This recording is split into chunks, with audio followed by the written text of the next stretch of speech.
Bom dia, irmãos. Hoje nós vamos então continuar o estudo que está sendo feito da identidade presbiteriana. E no dia de hoje nós vamos estudar um pouco a respeito de um irmão na fé que viveu no século XII.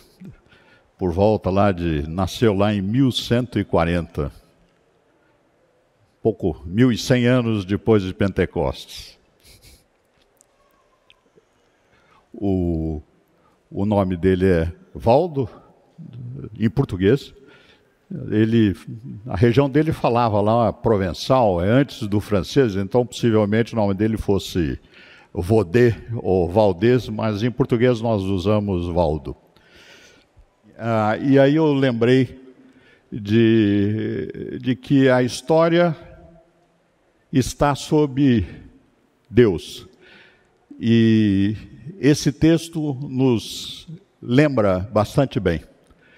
Isso está lá em Isaías, no capítulo 14, o versículo 24, e diz lá que jurou o Senhor dos Exércitos, dizendo: como pensei, assim sucederá. E como determinei, assim se efetuará. Então, irmãos, a história não é uma sequência ou uma série de eventos na sorte eventuais. Os eventos e a história estão todos dentro e o plano de Deus e sob a vontade de Deus. E o que nós vamos examinar hoje é, para nós, informações e registros que nos demonstram o senhorio de Deus na história. Então, Valdo, aqui nós estamos então por volta do ano 1160, na cidade de Lyon, na França. Fica no leste da França, não muito distante até de Genebra, para nós brasileiros, lá uns 200 quilômetros talvez. E tem lá este empresário, que é um cidadão bastante rico e bem-sucedido, que os registros lá, que não são muitos, mas alguns, usam esses nomes que eu estou apontando aqui: Vaudé, Valdé ou Valdes.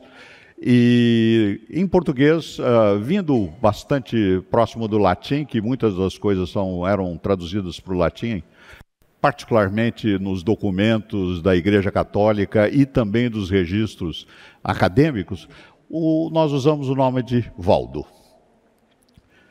O Valdo era um cidadão, como diz, bastante rico, bem-sucedido, e numa determinada ocasião, uma época mais ou menos por volta desse ano, ele estava lá numa reunião, possivelmente, quem sabe um jantar, alguma cerimônia, e um amigo dele morreu, um companheiro lá das atividades dele.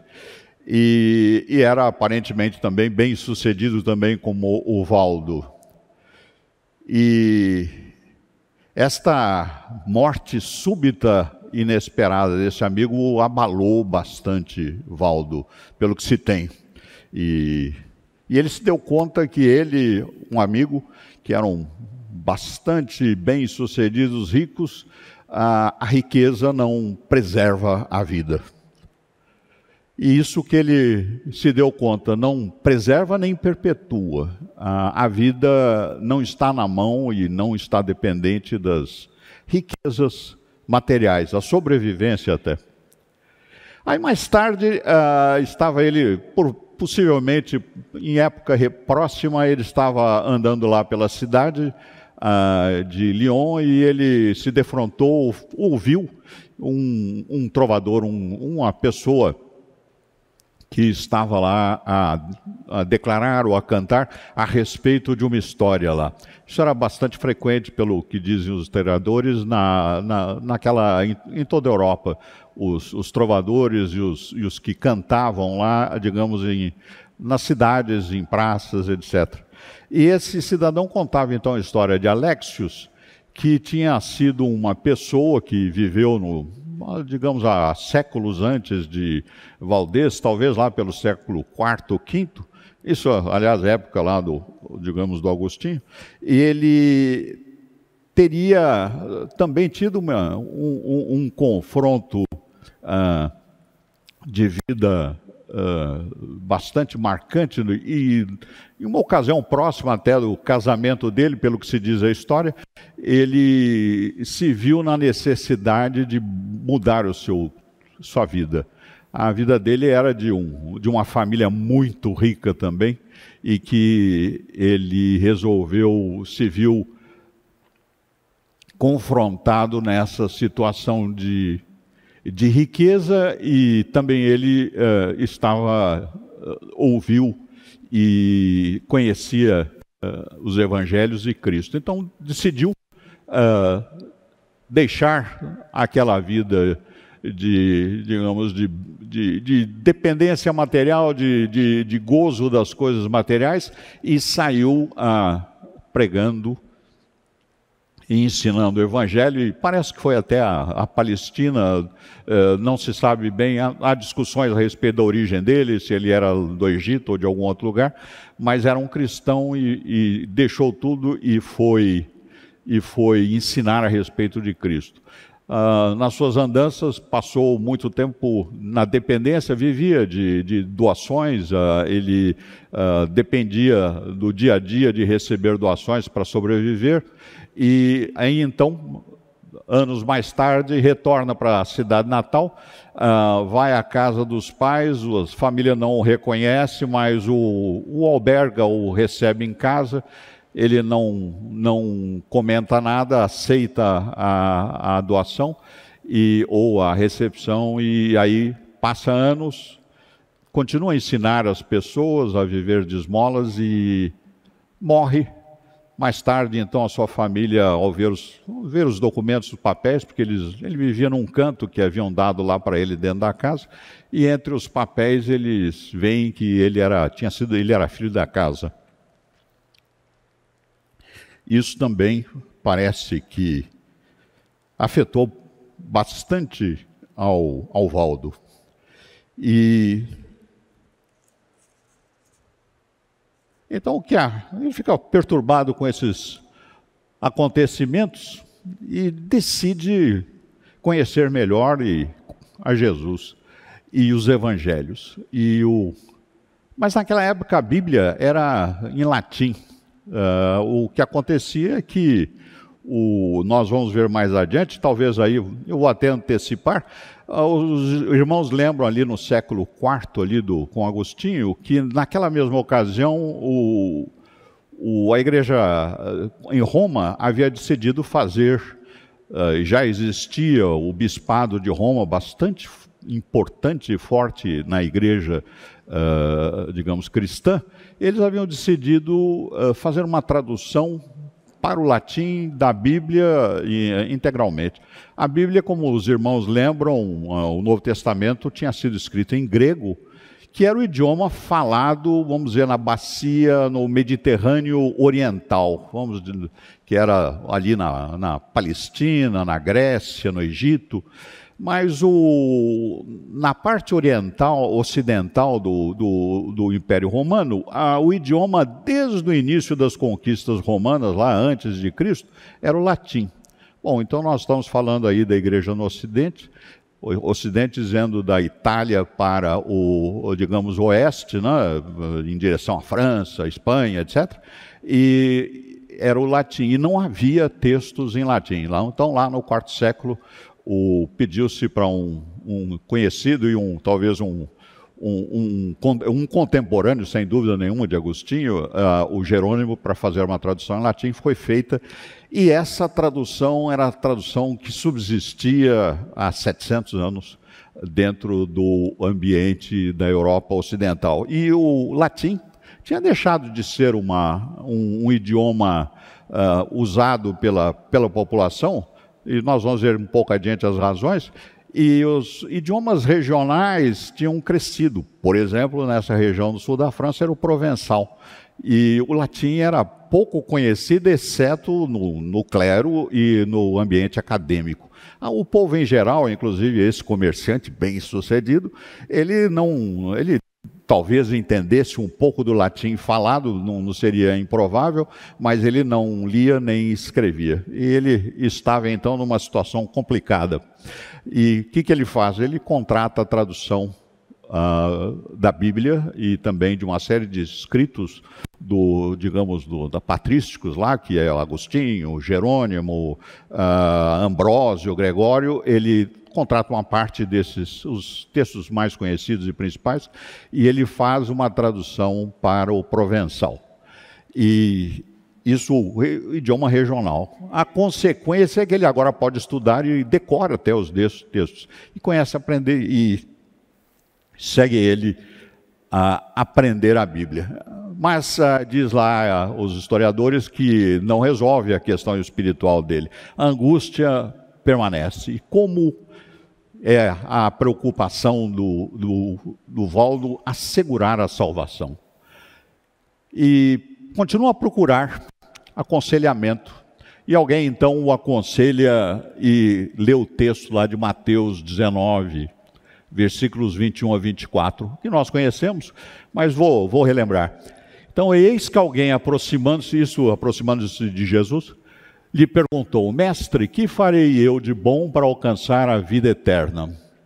E respondeu-lhe Jesus: Por que me perguntas acerca do que é bom? Bom só existe um. Se queres, porém, entrar na vida, guarda os mandamentos. E perguntou o moço lá: Quais? E Jesus respondeu: Não matarás, não adulterarás, não furtarás, não dirás falso testemunho, honra o teu pai e tua mãe, e amas o teu próximo a ti mesmo. E replicou o jovem: Tudo isso tenho observado, que me falta ainda. Disse-lhe Jesus: Se queres ser perfeito, vai, vende os teus bens, dá aos pobres, e terás um tesouro no céu. Depois vem e segue-me. Tendo, porém, o jovem ouvido esta palavra, retirou-se triste, porque por ser dono de muitas propriedades. Então disse Jesus aos seus discípulos: Em verdade vos digo que um rico dificilmente entrará no reino dos céus. E ainda vos digo que é mais fácil passar um camelo pelo fundo de uma agulha do que entrar um rico no reino dos céus de Deus. Esse caso aí, o texto e a ocasião aparentemente confrontaram de maneira fulminante ao Valdo. Aí dizem lá que Valdo disse isso: eu tinha mais cuidado com as coisas da criação do que com o Criador. Decide então seguir a Cristo, confiar em Deus e não mais nas suas riquezas. As ações dele são realmente decididas. Dá para a esposa metade do seu patrimônio, e que era muito, no sentido, era um homem muito rico. Ele tinha, dizem até que além de comerciante era banqueiro. Dá metade do seu patrimônio à esposa, provê para as filhas e distribui tudo mais para os pobres. Passa a ensinar Jesus nas ruas de Lyon e viver de esmolas.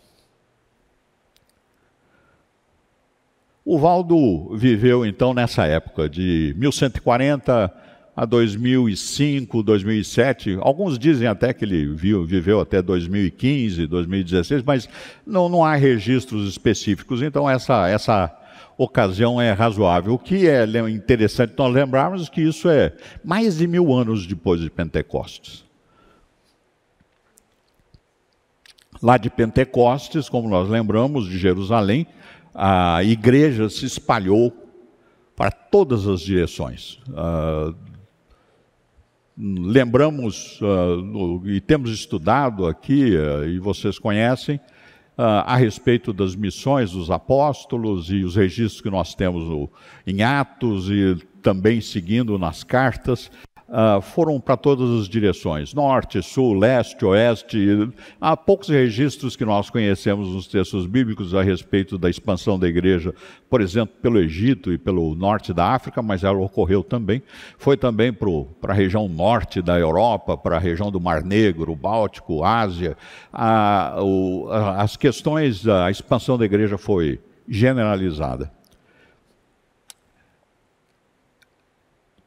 Lá, o que nós lembramos lá, que conhecemos, o Império Romano perseguiu particularmente o crescimento da igreja. E nós temos uma série de eventos e casos, imediatamente com o apóstolo Paulo e outros, Pedro fazendo registros, também até o próprio João, na questão do Apocalipse, ele mesmo sofreu perseguições pessoais e diretas por ser apóstolo. Mas crescendo o cristianismo dentro do Império Romano, a partir do ano 313, aí antes do nascimento de Agostinho, o culto cristão passou a ser permitido em todo o Império Romano. Era proibido, mas passou a ser permitido.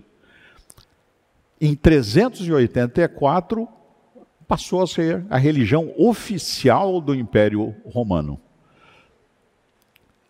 E no Império Romano, como nós lembrávamos, tinham 2 idiomas. Aí era uma lembrança importante pela questão do texto em latim e da necessidade de tradução para o provençal. E nós vimos lá essa questão do domingo passado.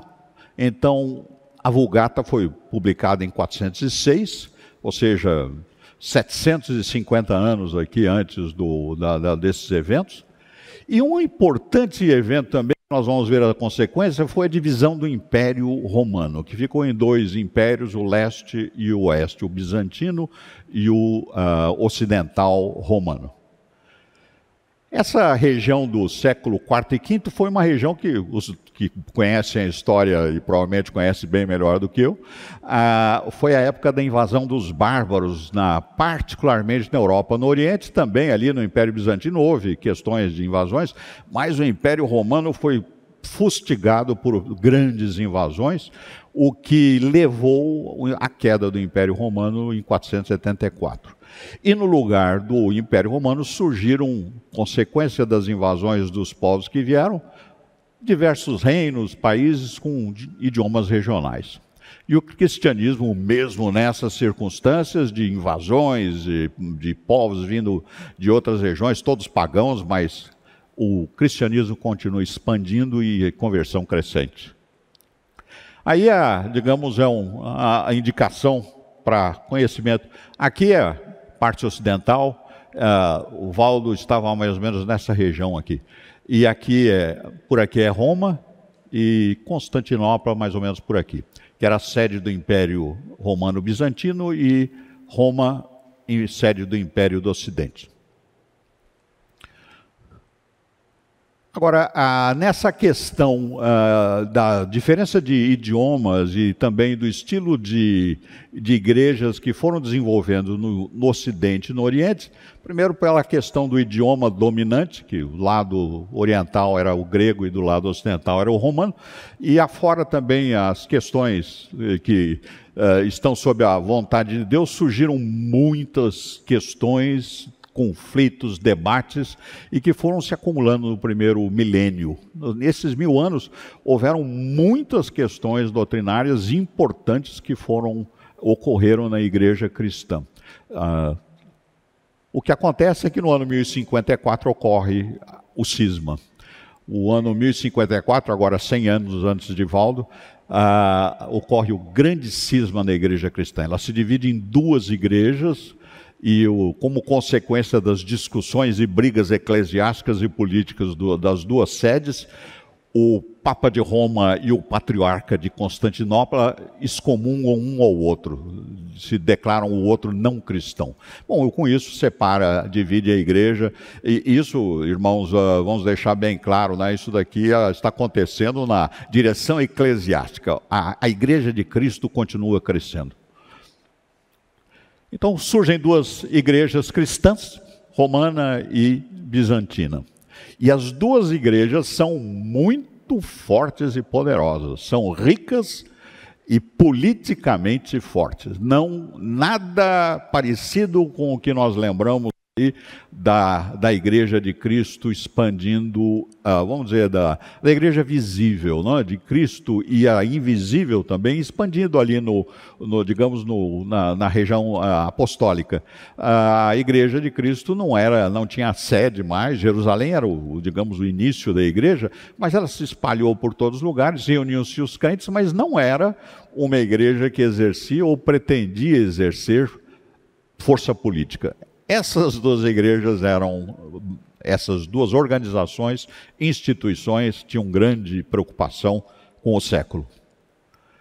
E aqui nós vemos a região das duas igrejas. A Igreja Católica Apostólica Romana, essa mais escura, ficou com essa região, e a Bizantina ficou com essa região.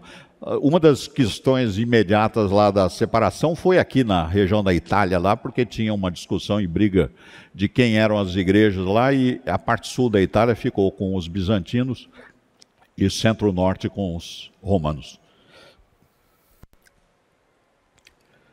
Agora, a Igreja Romana, então, cria uma estrutura clerical, monárquica, e que pretende, através dessa estrutura, ter o monopólio do acesso a Deus. Só o clero sacerdotal, os licenciados, como eram denominados, pode proclamar Jesus. O clero é o intermediário exclusivo entre o homem e Deus, na missa, na palavra, pregação e nos sacramentos. O povo é chamado de laicato. Deve ouvir ao clero e a submeter. Mas tem um problema bastante grave. O clero fala em latim e os leigos, o povo, agora estão falando nos idiomas regionais, ou seja, na Provença provençal. E a igreja e os padres lá falando em latim. O que acontece, aí uma lembrança, né? Leigo tem essa importância. Leigo é laicos, ela vem do substantivo grego laos, que significa povo. E esse adjunto aqui, que é o ikos, mostra e designa uma categoria distinta e inferior à outra categoria na própria sociedade. E na cultura romana, os leigos são a população em geral e distinta da classe dos seus governantes. A Igreja Católica, por razões aí que os estudiosos vão explicar, designa os fiéis de leigos laicato, ou seja, é povo separado da direção da igreja. Agora, a Bíblia vertida para o provençal, como nós comentamos há pouco, dá aval do acesso direto à palavra de Deus. E dos evangelhos, lendo que ele se interessou particularmente, talvez primeiramente por isso, ele aprende que Jesus é o Salvador.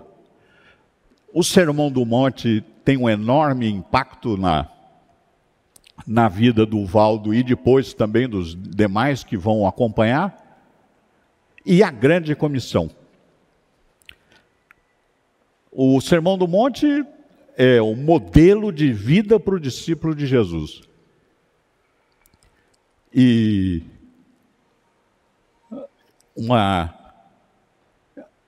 essas três interpretações, vamos dizer, absolutamente corretas, do ponto de vista de crente em Jesus Cristo.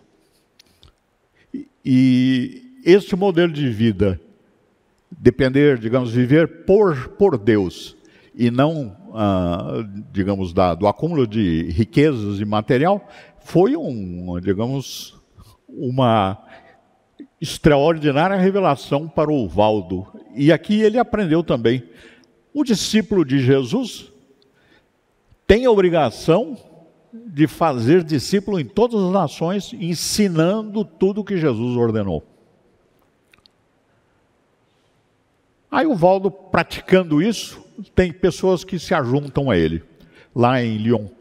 E aí eles começam, Valdo e mais pessoas que ouviram, começam a ensinar nas praças e nas ruas lá que Jesus é o Salvador e que nós devemos confiar em Deus. E eles seguem com outros aspectos das instruções dos evangelhos. Acumulam-se, aumenta o número de pessoas e eles formam uma fraternidade, que eles se chamam lá de irmãos, de amigos, e eles adotam o nome por causa, entendo eu, do Sermão do Monte, os pobres de espírito de Lyon, ou os pobres de Cristo. E uma coisa interessante é que eles se dedicaram essencialmente à prática da vida cristã. Eles não se dedicaram a estudos acadêmicos, eles não foram tratar de estabelecer ou interpretar, digamos, através de comentários, e não que não sejam necessários, são muito importantes e têm consequência e nós devemos observá-los e acompanhar. Mas aqui estava lá um povo que, digamos, um grupo de pessoas que foi, assim, surpreendido pelo Evangelho e viram que a prática, o fazer, como Jesus determina em todas as suas instruções e particularmente no Sermão do Monte, que nós devemos fazer, não só crer, devemos crer, mas fazer o que Jesus manda e não observar ou talvez contemplar a obra de Jesus. Eles não têm praticamente escritos, pouquíssimos. E eles também não foram para a academia, para a universidade ou coisa que o valha. O que diz lá que documentos e registros sobre os valdenses, sobre Valdo, no período, e eu vou dar particularmente atenção aqui nesse período inicial, e aí eu vou lembrar também aqui os pobres de Lyon, e também foi, digamos, expandido o evangelho para a Lombardia, que é o norte da Itália, mas nesse período de 1170 até 1368, veja, aqui é 150 anos depois que morreu o Valdo, mais ou menos, eles têm uma confissão de fé que concluem que é do Valdo, porque está escrito Ego Valdécius, então eles concluem que era o Valdo que está isso, e ficou-nos uma coisa que devemos reconhecer, é que os registros da Igreja Católica Apostólica Romana são excepcionais.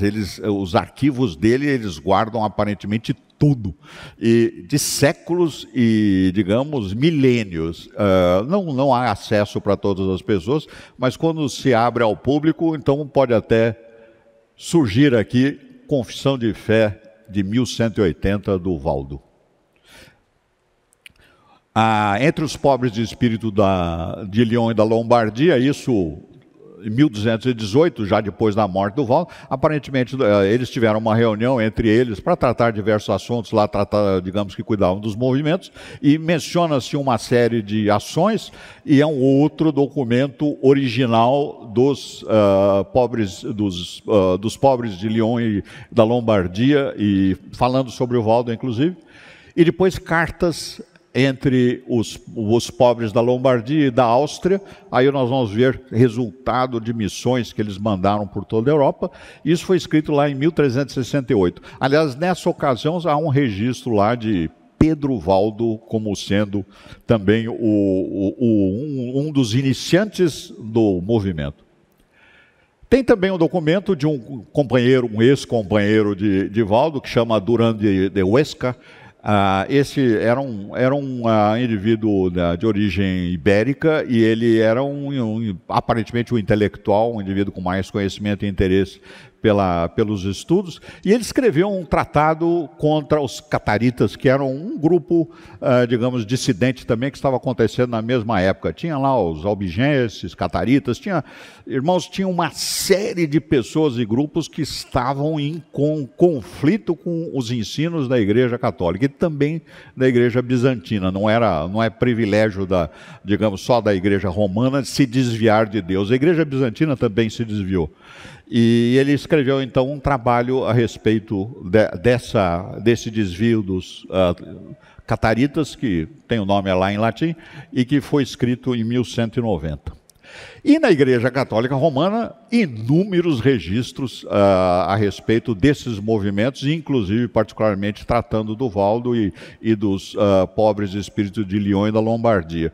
A boa parte desses registros, eles têm lá a interpretação romana ou católica que julgam as ações deles de acordo com as convicções da Igreja Católica Romana, a qual o Valdo e os pobres de Lyon e Lombardia estavam em conflito doutrinário, né?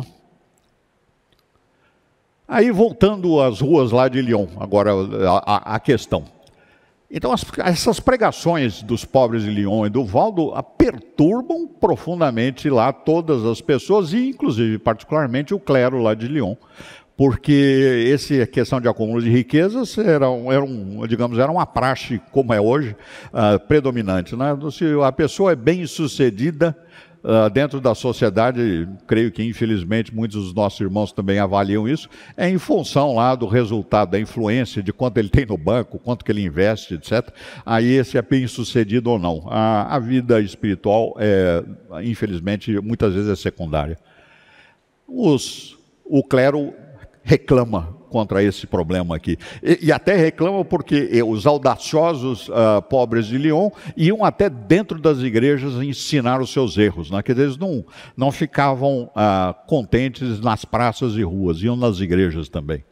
O bispo de Lyon proíbe aos pobres aos pobres de espírito da cidade e Valdo de continuar a ensinar na região toda da supervisão daquele bispado. Então a situação de Valdo e dos pobres de Lyon se agrava. Realmente eles passam a ser proibidos e a Igreja Romana, o bispado, tinha força política e autoridade sobre o governo secular. Eles mandavam prender, tirar da cidade, jogar para fora da cidade, com força policial, inclusive. O Valdo decide, então, ir a um concílio de Latrão lá, isso em 1179, que estava acontecendo essas questões.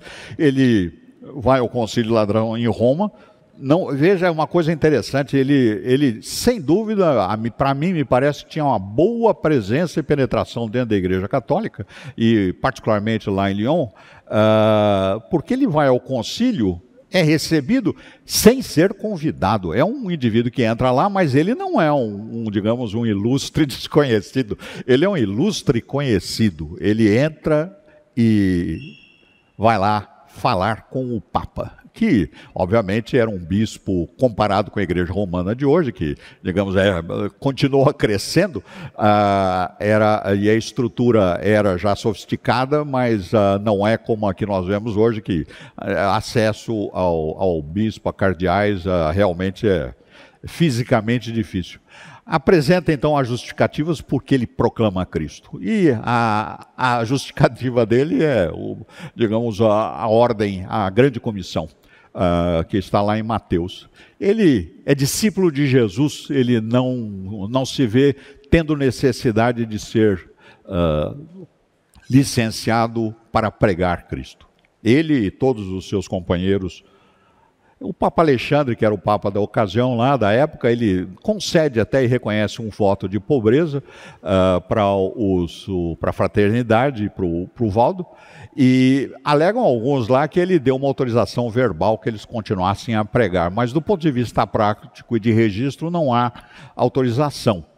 E o que se tem é que a legislação, a ordenação da Igreja Católica na época era pregava ou exercia o sacerdócio só os que foram ordenados e foram licenciados pela Igreja Católica. Então, pregar na região de Lyon só sob a autorização do bispo.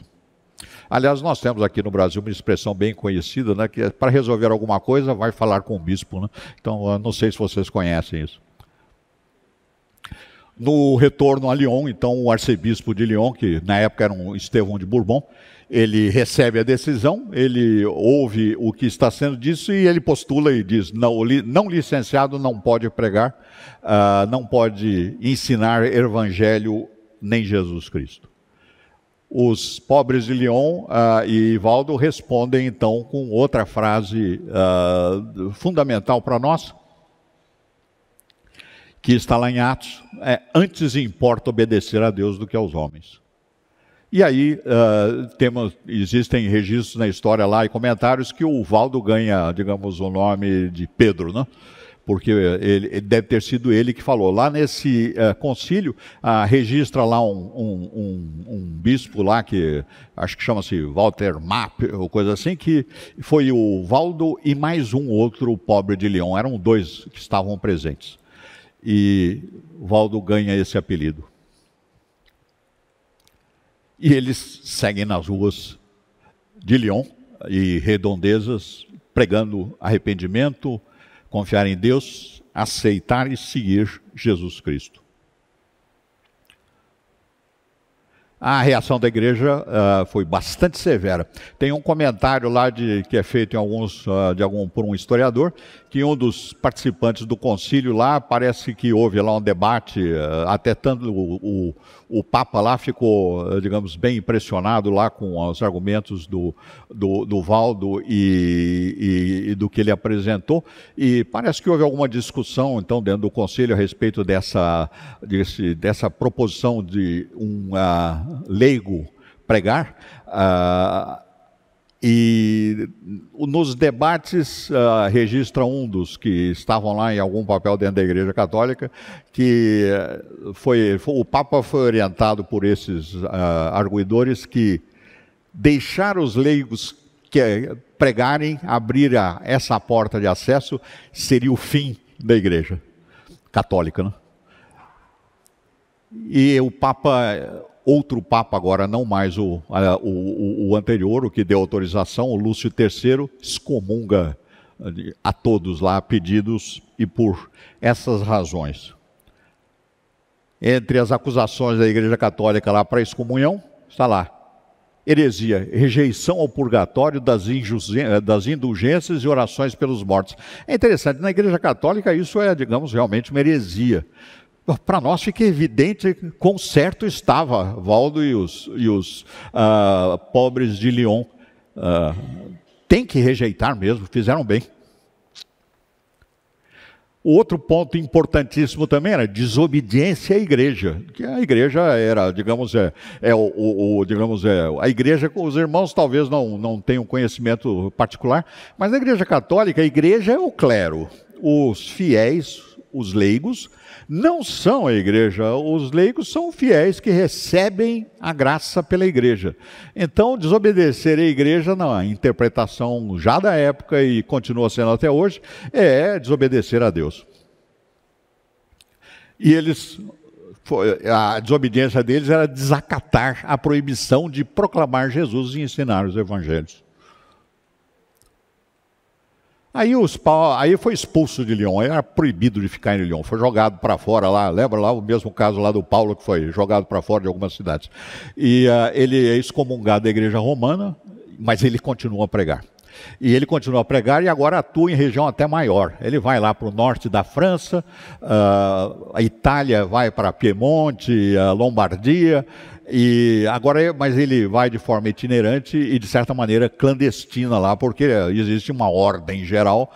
Inclusive, mais tarde, não se aplicou ao Valdo, mas mais tarde se aplicou aos pobres de Lyon e aos pobres também da Lombardia, que quem desse grupo fosse visto por algum cristão, esse cristão deveria matá-lo, e ele era imediatamente perdoado pela morte lá, porque era um herege, desprezível criatura.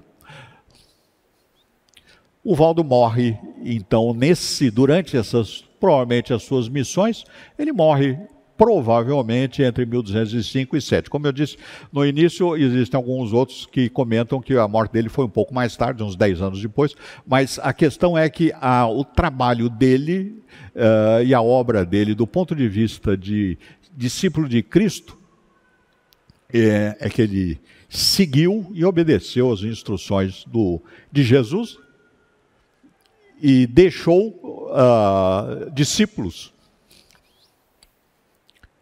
Aí nos 3 séculos seguintes, que nós estamos vendo aqui, vamos ver rapidamente, houve uma fortíssima perseguição contra os pobres de espírito de Lyon, depois também contra os da Lombardia, que se expandiu a essa questão, mas todo esse grupo continua a obra apostólica de proclamar Jesus, inclusive enviando missionários para toda a Europa. Aqui, vocês vão ver, isso aqui é um desenho da Europa, eles estavam nessa região aqui, ó.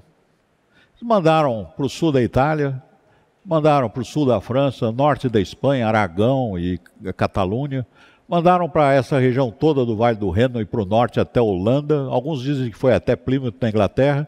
Alemanha, enorme quantidade de igrejas valdenses ou seguidores, foram para a Polônia, praticamente lá na fronteira do mar, no Báltico. E também várias outras regiões intermediárias aí. Ou seja, eles partiram para a missão até os confins da terra.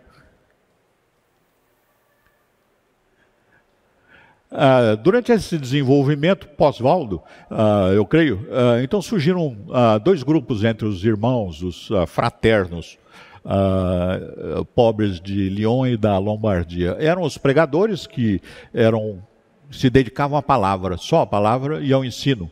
Faziam voto de pobreza, não tinham propriedades, não tinham profissão, viviam de esmolas e doações.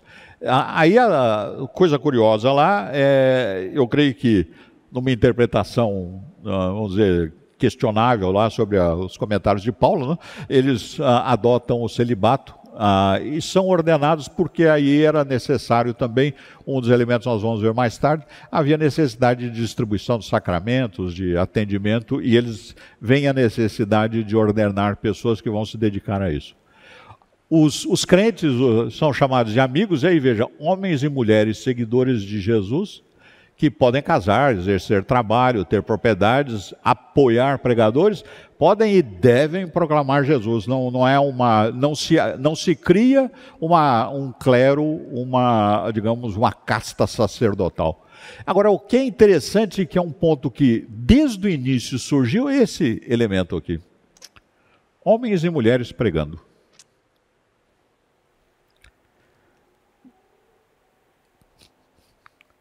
Aí as convicções que podemos sintetizar através de uma série de escritos, inclusive graças aos registros na Igreja Católica Apostólica Romana. Nós temos lá que Jesus Cristo é o Salvador que eles têm. A grande comissão realmente é fundamental, essa obra. O discípulo de Cristo segue as instruções de Cristo. Ou seja, ele pratica o que Jesus manda. Ele não conhece, ele não aceita só. Ele conhece, aceita e pratica. Prega com graça dada por Deus, tem forte sentimento de responsabilidade na salvação do próximo. O discípulo de Cristo é o vetor que leva o Evangelho. É o que nós experimentamos nesses tempos de pandemia, são os que têm o vírus e passam para os outros. Então, este é o trabalho do crente, nós temos o vírus. A Bíblia é a palavra de Deus.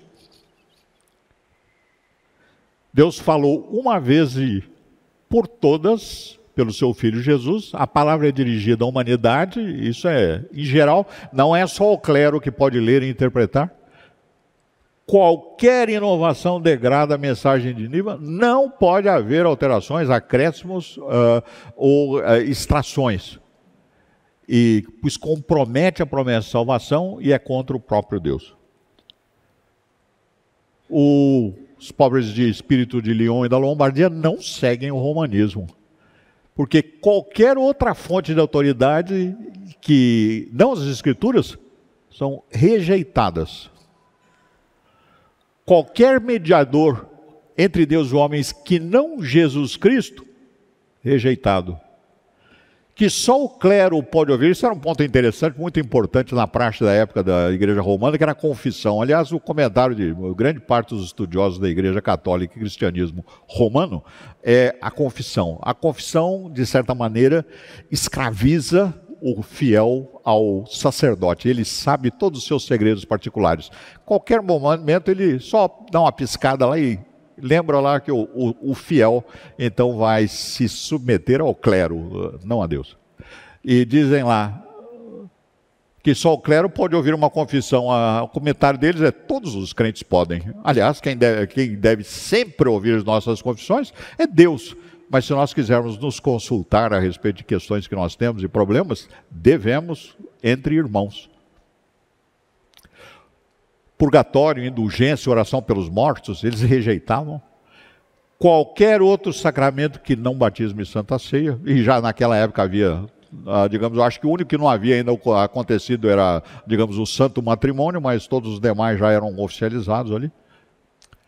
Isso aqui, sistemas monásticos e casta sacerdotal, absolutamente contra. Uma das coisas interessantes do que aconteceu e que se pode examinar é que o Valdo, ele deve ter sido oferecido. Porque pro Duran foi oferecido, ele aceitou fazer parte do clero. Resolve seu problema, como dizia lá, perdoa, digamos, a minha interpretação, como Jesus teve que ouvir também de Satanás, aceita o clero e aí você prega quanto você quiser com autorização da igreja. Ele não aceitou essa tentação, na minha opinião.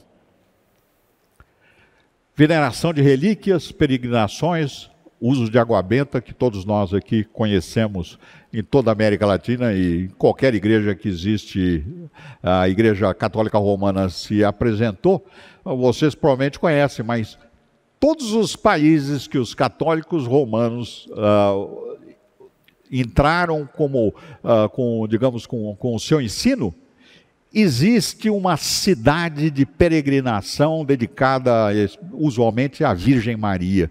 Então é a padroeira de cada país. Todos os países que eu conheço têm uma padroeira e uma cidade de peregrinação. Na América inteira, na Europa, provavelmente na África e na Ásia, que nunca estive por lá.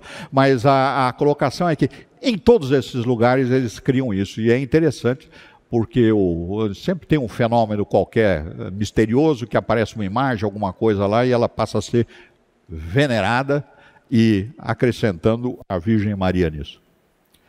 E outro ponto que era bastante importante era a autoridade papal sobre os governantes seculares. Rejeitavam absolutamente. A igreja não está governando o século. Aliás, conhecemos perfeitamente as instruções bíblicas. A autoridade vem de Deus, mas a autoridade que vem de Deus não significa que todo o poder é para a Igreja Católica. Aí eu vou saltar para 1532, porque nós estamos aqui estudando o Valdo e, digamos, os efeitos imediatos. O movimento valdense é bastante interessante de se examinar, mas particularmente até essa época aqui, 1532. Porque em 1532 eles tiveram um sínodo entre os valdenses lá da Lombardia e de Lyon e de outras regiões que haviam, e eles tinham já examinado Lutero, mandaram representantes para ver lá o movimento luterano na Alemanha, conhecer o que estava acontecendo. Veja bem, eram pessoas que estavam inseridas, ou seja, conheciam o século. Eles não estavam monasticamente isolados, no cume dos Alpes e não sabiam o que passava no mundo. Eles eram ativos, mandavam missionários por toda a Europa, atuavam, sofreram perseguições da igreja, particularmente da Igreja Católica, monstruosas, terríveis, e depois da passagem para a Reforma, coisas de uma violência, de uma maldade que eu creio que é quase que única na história do que aplicaram contra a Igreja valdense. Então, nesse sínodo, lá numa cidade, lá no norte da Itália, o Guilherme Farel veio da Suíça e participou, auxiliou, inclusive, porque formularam uma confissão de fé, digamos, com vários itens, bem no estilo da confissão de fé de Genebra, genebrina, enfim, das confissões de fé, também conhecemos, de Heidelberg e outros, muitos na linha desta. E os pobres de Lyon, da Lombardia, não todos, mas na maioria, eles aderiram à reforma e surge então a Igreja Valdense. Aí irmãos, Entrei numa correria e não fiz interrupções para perguntas. Por favor, perguntem. E a colocação é que, digamos, o tema é muito interessante, né? E a gente vai, digamos, tratando disso. Que pensam isso?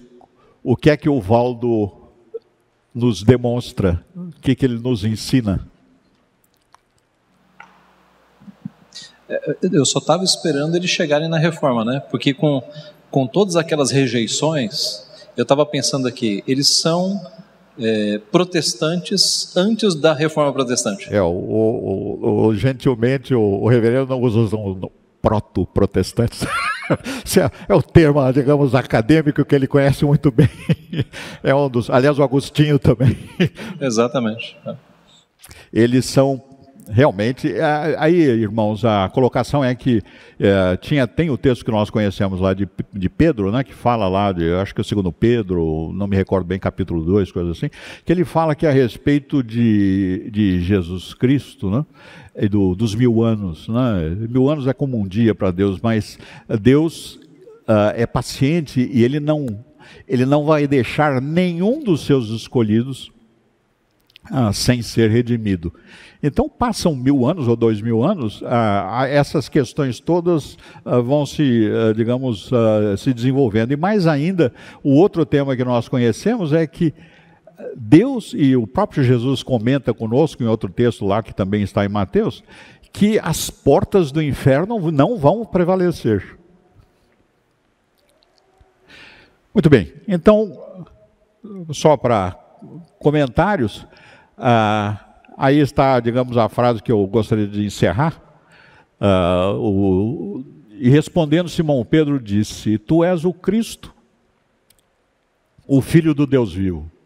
Então Jesus lhe afirmou: Bem-aventurado és, Simão Barjonas, porque não foi carne e sangue que te revelaram, mas meu Pai que está nos céus. Também eu te digo que tu és Pedro. Sobre essa pedra, irmãos, lá eu tenho a firme convicção que é essa: tu és o Cristo, o Filho de Deus vivo. Sobre esta pedra edificarei a minha igreja e as portas do inferno não prevalecerão contra elas. Aí tem muito assunto que, se for feita pesquisa, a gente encontra. Para mim foi foi interessante pesquisa lá, que levou algumas semanas, porque eu conhecia quase nada desse assunto, mas tem particularmente esse livro, esse trabalho aqui é muito interessante. Isso é feito por um professor, nós chamaríamos de catedrático lá da Universidade de Provence, que está vivo ainda, e ele escreveu isso primeiro em francês, depois foi para o italiano, e aí essa versão aqui em inglês foi feita mais recentemente, aqui no 2000 e pouco. E ele faz uma análise muito interessante deste período dos valdenses, e ele, digamos, considerando, ele não se declara cristão, mas dedica o livro aos protestantes. Muito interessante. Aí tem esses outros escritores aqui, o Ernesto Comba, no fim do século XIX, o filho dele, eu creio, o Emílio, que também faz história dos valdenses, bons e interessantes, com boas referências. Tem lá, digamos, algumas enciclopédias, digamos, o Schaff-Herzog digamos, é evangélico, é cristão, protestante. E aí, interessante, importantes fontes de informação é a Enciclopédia Católica mais recente, segunda edição, e a mais antiga, lá do 1912, 12, onde eles fazem registros relevantes sobre os valdenses, dando interpretação e digamos, com viés, mas com informações relevantes. Quer dizer, e eles eram os antagonistas, né? O Valdo Valdense e os demais eram hereges. Eles foram excomungados, eles foram declarados, digamos, condenados ao inferno. Mas as fontes, e muitas outras fontes, mas as informações de alguns fatos são interessantes porque estão, eu creio que, bem registrados. Irmãos, então nós encerramos a nossa aula. Eu peço para o presbítero Davi, que está com o microfone, para fazer a nossa oração. Santo Deus, nós te agradecemos mais uma vez por estarmos neste domingo dedicando à tua graça e ao teu louvor nosso tempo que tu nos concedeu, ó Deus, nesse dia, E te agradecemos, ó Pai, pelo ensinamento que recebemos, pelas instruções que temos recebido de Ti, a orientação que temos recebido de Ti, onde os professores têm se empenhado e ministrado as aulas de acordo com a Tua vontade. Nós te agradecemos por esse conhecimento que temos recebido de Ti, tanto como a pregação, que é o nosso alimento, também como esta aula, Senhor, que foi ministrada pelo Teu servo. Te agradecemos por esse momento, te pedimos, ó Deus, que Tu nos conduza até os nossos lares, nos despedindo para os nossos lares, para novamente estarmos na Tua casa esta noite, louvando e engrandecendo o Teu santo nome. Nós te oramos e te agradecemos, não por nossos méritos, mas por mérito de Cristo Jesus, que morreu na cruz por nós. É em nome dele que nós oramos assim. Amém. Amém.